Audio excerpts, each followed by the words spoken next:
सुनसान रात थी। राइस्टर और ज्ञान भाई मूवी देखकर बाइक से घर जा रहे थे। तभी अचानक तेज बारिश होने लगती है। ज्ञान भाई घबरा कर बोला, अरे राइस्टर, कुछ दिख ही नहीं रहा भाई। तभी सामने से एक ट्रक सीधा उनकी तरफ आता है। ज्ञान डर के बाइक को मोड़ता है और दोनों एक पुरानी हवेली के गेट के अंदर घुस जाते हैं। राइस्टर ने सांस लेते हुए कहा, भाई बाल बाल बचे, बारिश बहुत तेज है, चल थोड़ी देर यहीं रुकते हैं। फिर दोनों हवेली के अंदर जाते हैं, लेकिन अंदर एक अजीब सा सन्नाटा था। राइस्टर ने इधर उधर देखा और बोला, भाई मुझे जोर से लगी है, तू रुक, मैं अभी आया। फिर वह हल्का होने जाने लगता है, लेकिन जैसे ही थोड़ा आगे बढ़ा वह तुरंत रुक गया, क्योंकि कहीं से बहुत हल्की सी रोने की आवाज सुनाई दे रही थी। उसे अब डर लग रहा था, लेकिन वह फिर भी धीरे धीरे उस आवाज की तरफ बढ़ता गया। चलते चलते वह एक पुराने कमरे के सामने जा खड़ा हुआ और जो अंदर देखा उसका होश उड़ गया। बारिश रुक चुकी थी। ज्ञान भाई चिल्लाए, ओए राइस्टर, बारिश रुक गई है, चल निकलते हैं। फिर दोनों घर की तरफ निकल पड़े, लेकिन ज्ञान को कुछ अजीब लगा, पर अंधेरी रात में उसने ज्यादा सोचा नहीं।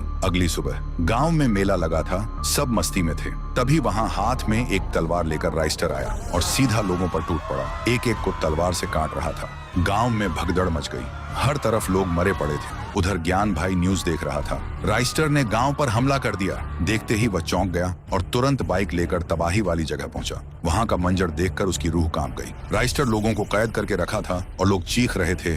ज्ञान बोला, ओ ये राइस्टर पागल हो गया है क्या, ये सब क्या कर रहा है? तभी वह राइस्टर अपने असली रूप में आता है, एक काला राइस्टर, और कहता है, तेरा दोस्त अब खत्म हो चुका है, अब इस दुनिया पर शैडो रेल्म का राज होगा, और हंसने लगता है। ज्ञान समझ गया ये उसका दोस्त नहीं, कल रात हवेली में कुछ तो हुआ था जो उसे पता नहीं था। फिर ज्ञान ने बाइक उठाई और सीधा हवेली की तरफ निकल पड़ा। हवेली पहुंचते ही वह सीधा उसी कमरे में गया। वहां उसने देखा आईने के अंदर असली राइस्टर तड़प रहा था। ज्ञान बोला, भाई तू यहाँ कैसे फंस गया? राइस्टर रोते हुए बोला, कल रात जब मैं हल्का होने जा रहा था, कहीं से मुझे किसी के रोने की आवाज आई। मैं उस आवाज के पीछे चलता गया और तभी एक कमरे में देखा आईने के अंदर एक इंसान कैद था, जो मेरे जैसा ही दिख रहा था, मगर पूरा काला। वह मुझे बोल रहा था, मुझे बचाओ, मैं बाहर नहीं आ पा रहा। मैं पहले ही डरा हुआ था, ऊपर से मुझे जोर से भी लगी थी। हड़बड़ी में मैंने आईने की तरफ हाथ बढ़ाया और उसी पल अंदर वाला काला राइस्टर बाहर आ गया और मैं आईने के अंदर चला गया। फिर काला राइस्टर मेरा रूप लेकर तेरे पास गया था और अब मेरा शरीर काला पड़ने लग रहा है।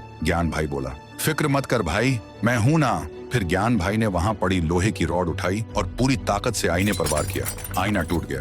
गांव में काला राइस्टर चीखते हुए धुएं में गायब हो गया और हवेली में असली राइस्टर आईने से बाहर आ गया। वह हांफते हुए बोला, थैंक यू भाई, अगर तू वक्त पर ना आता मैं हमेशा के लिए उसमें कैद रह जाता। ज्ञान भाई मुस्कुराते हुए बोला, दोस्ती में थैंक यू नहीं बोलते भाई, चल घर चलते हैं, मुझे भूख लगी है। और इस तरह ज्ञान की होशियारी ने गांव और राइस्टर दोनों को बचा लिया।